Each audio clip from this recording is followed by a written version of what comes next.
Good evening. Once again, I'm Stephanie Ruhle. This was a day unlike any other in American history.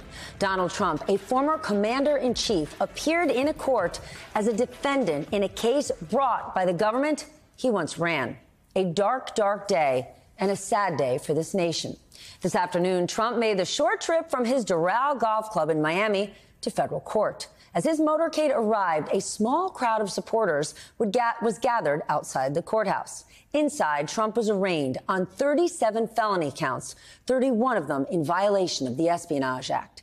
His lawyers entered a plea of not guilty. NBC's Garrett Haake was in the courtroom earlier. The former president arriving underground, escorted by Secret Service, away from crowds and cameras. With no cameras allowed inside federal courtrooms, the former president processed like other federal defendants, including having a digital fingerprint scan, though no mugshot was taken. His aide, Walt Nauta, who was also charged by the special counsel, in court today, too. Inside the courtroom, Mr. Trump sitting with arms tightly crossed for much of the hearing that lasted less than an hour, never speaking to the court, his attorney pleading not guilty on his behalf. Prosecutors telling the judge he is not a flight risk. Trump's co-defendant and body man, Walt Nauta, did not enter a plea today because he doesn't have a local attorney. Nauta is facing 6 criminal charges, including conspiracy to obstruct. After the hearing, Trump headed to a local Cuban restaurant to greet his supporters. Tonight, the twice impeached and now twice indicted former president is back at his Bedminster, New Jersey golf club hosting a fundraiser for his 2024 campaign.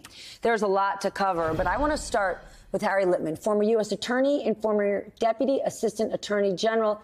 Harry, you have analyzed every ounce of this, including Donald Trump's decision repeatedly not to return the documents requested by the government, which is exactly how he got here, criminally charged by the federal government. I want you to put yourself not just in his shoes, but in his lawyer's shoes. What is the defense strategy? Oh, wow. All right. Mr. President, I've got some good news and bad news. The bad news is, I know you think he's a gutless pig, but Bill Barr, when he says, if half of this is right, you're toast, it's true. You are not going to win a jury verdict. That's the bad news. The good news, though, is you've got this very unusual political channel. You're already all in and keep doing it. That means 2 things. First, you're going to use this indictment to beat the drums of war on the hustings and raise all the money you can. And second, and I can help you with this, and we're really lucky we have Judge Cannon, we want to delay so that the voters don't hear that you're a convict before November 2024. How are we going to do this?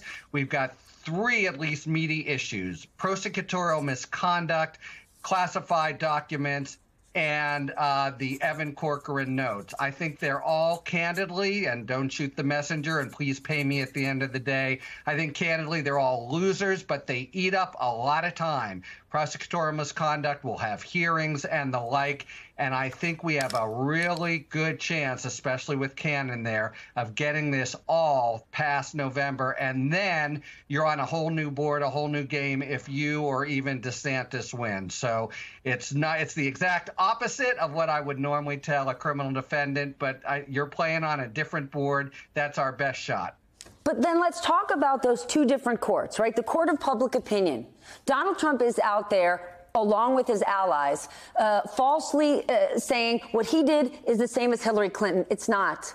Jim Comey said it over and over. They could not prove intent. It's why there were no charges, right? In the court of public opinion, Donald Trump can get a lot of traction. People love saying that. What about the Clintons? What about this one? What about that one? But if you're his defense attorney, how do you show up in court with Trump having made that argument over and over, just like, oh, I was allowed to do this. Presidents are allowed to do whatever they want. Also not true. But that's what Trump is telling the general public. You keep the courts separate. In public opinion, just say what you want, keep lying. You're right. We're not going to make that fly in a court of law. So what we want to do is delay, defer, and so you don't really face that until after the election when, who knows, you might have been elected president, and you can order the DOJ to dismiss the case. Oh, one other thing, Mr. President, I hope you don't plan on testifying, because if I'm your lawyer, I will throw myself in front of a moving train before that will happen, and so therefore you won't be exposed to terrible cross-examination if you try to make these claims in court. Keep court and politics separate. Lead with politics. And, you know, unprecedented is your middle name. You'll hope that it stays that way for this historic proceeding. But Can I go back to being myself now? Yeah. All these things that Trump is saying publicly, though, right, that aren't true. Can the prosecution use these public statements for their case against him? Each and every word. He's the worst client of all time, and under the rules of evidence, anything and everything he says, including what Evan Corcoran heard him say in those notes, is absolutely admissible. They call it an admission by a party opponent. So all the lies come in, whether or not he testifies. The prosecution will put them on in any of several ways. And yeah, it absolutely, he hangs himself with it if and when they get to the merits in a court of law. That's why he has no hope of winning. Even a hung jury, by the way, Steph, if he had one holdout juror, the U.S. would try it again. He has no chance in the regular court, and that's one reason. Every single word. You always tell a defendant to keep quiet now. Trump is incorrigible, the worst defendant of all and client of all time, and he's on this, you know, all in on a political strategy that only prevails if he or possibly DeSantis become the next president of the United States. But what if he is successfully poisoning any potential jury, right? We don't have a trial date set. A jury hasn't even been selected, and he is using a megaphone along with his media allies to push these lies that are getting into all sorts of people's heads already. Talk about a great point, and one more lucky break for him that he is canon. In the Manhattan case, you have the judge saying, run your campaign, but do not pollute my jury pool. Do not endanger my personnel. It will be up to her to say that. I think right now, in the last 24 hours, he's blamed it on Biden, called him the most corrupt president in the United States, and called Smith, you know, like a fascist running dog or the equivalent. It's a real danger. The judge not only can, but must control it. But we don't know that she will. It's one of the many wild cards and sort of downsides of having, got to say, the worst possible judge in the United States drawn to preside over this case.